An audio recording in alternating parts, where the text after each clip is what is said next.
I want pizza. Natawa ako. Joke lang.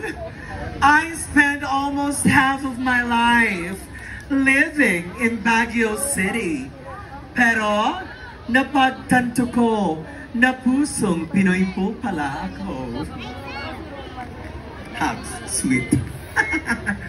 All the way where the longest Lenten procession is celebrated, City of Baliwag Province of Bulacan.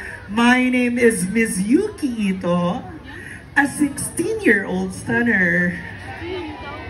O yan, dyan, buhay kayo. 17, 18, 19. Binibilang ko kailang yung audience. Okay? Okay.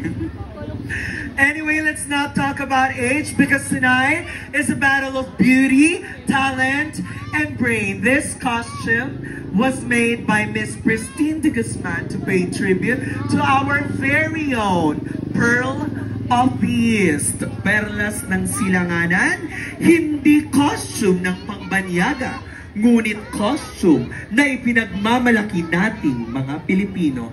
Kaya naman, simulan na natin ang laban. Dahil nasimulan ko na ang retokehan. GV lang po, bawal ang negative vibes, kaya naman, happy fiesta! Thank you!